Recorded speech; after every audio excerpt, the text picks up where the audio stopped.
There is an old saying, I'm not sure who may have heard this before, but it says it takes two to tango. It takes two to tango. Now, I can tell you in all honesty, I'm not a dancer. So I can't speak from any actual experience that this saying is true. What I can say is I've seen others tango, and it seems that yes, in fact, it takes two to tango. I'll leave it at that. But if it takes two to tango, how many does it take to forgive? How many people are required for the action of mercy? Is it just two? Like a tango? An interaction between one and another? Active, vibrant. Is it just two? In fact, if you were listening, if you were paying attention, if you heard what Jesus was trying to get across to Peter, no. It takes more than two. Very often, we seem to think that the work of mercy is but a type of transaction between us and God. We seem to think correctly, we know authentically, and we deeply believe that our God is a God of mercy and compassion, always ready, willing, and able to forgive. And that's very, very true. But what we forget is the responsibility that comes with having been forgiven, with the actual work of living out the mercy that we've already come to know. Because unlike the tango, mercy, forgiveness, takes at least three. How often do we hear people say things in the Catholic Church like, I don't go to confession. I just go to my room and I say my prayers and I ask for mercy when I know I need God's mercy, and I know that I'm forgiven. I am not going to judge or doubt God's mercy. But these readings challenge us to something far more profound, even more profound than the sacrament of reconciliation. It's a way of life. These readings challenge us to a new understanding of discipleship. No longer are we called to simply be in a relationship with God. It's not just two. We're not doing the tango here. Rather, St. Paul says this in his letter to the Romans, brothers and sisters, don't you know that none of us live for ourselves? We know that we live for God. We know that we are in a relationship with Him. But not only that, we live for others.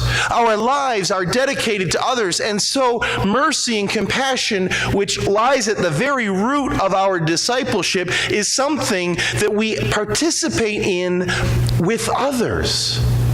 Don't you know, he says, that none of us live for ourselves. Rather, we live for the Lord and we live for others. And so Ben Sirach, his first name was Ben, he says this, could anyone nourish anger against another person and then expect healing from the Lord? Could anyone refuse mercy to another person and then seek pardon from the Lord?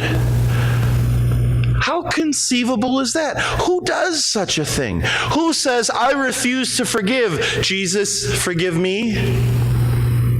That makes no sense.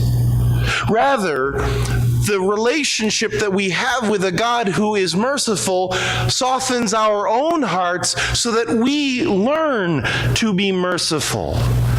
The experience of wrestling with being sinned against and being hurt sharpens our own sensitivity to the need that we have for mercy.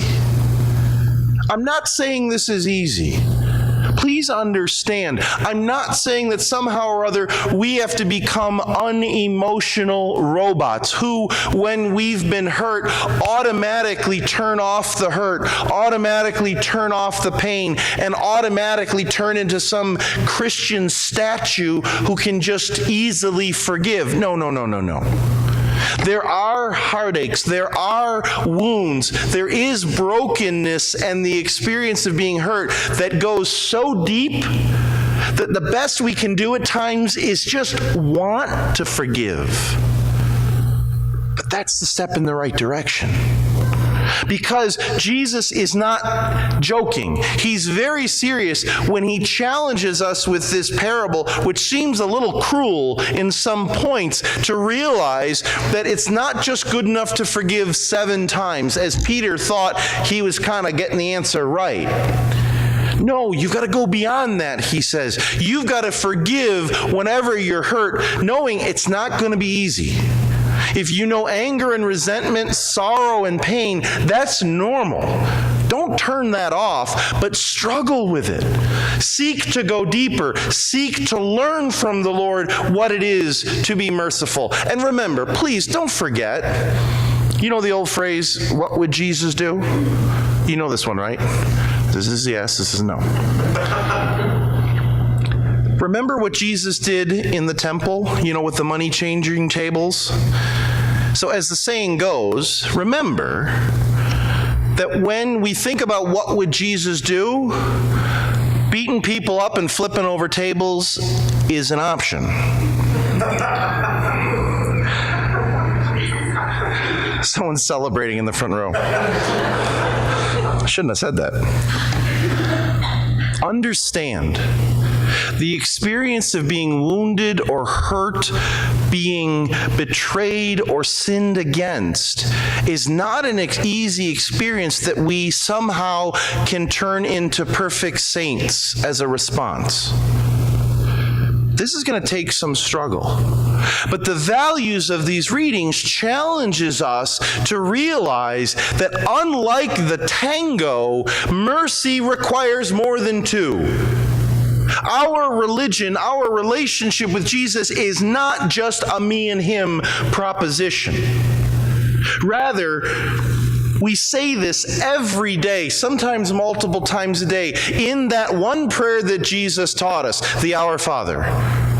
Forgive us our trespasses as we forgive those who trespass against us. Notice the words. Jesus knew we would struggle with this. He knew this would be difficult, but he also knew that we needed that reminder that mercy was not simply like the tango, a me and him proposition. Rather, mercy was a community proposition, that even the very work of the salvation of our lives involves a larger community, a larger participation. We belong and we need each other. And so the work of mercy is reiterated every time we pray that Our Father, and we remember that the work of mercy is something that we give just as much as we receive. Forgive us our trespasses. Forgive us, Lord, please. We're begging you. Forgive us our trespasses, just as we forgive those who trespass against us.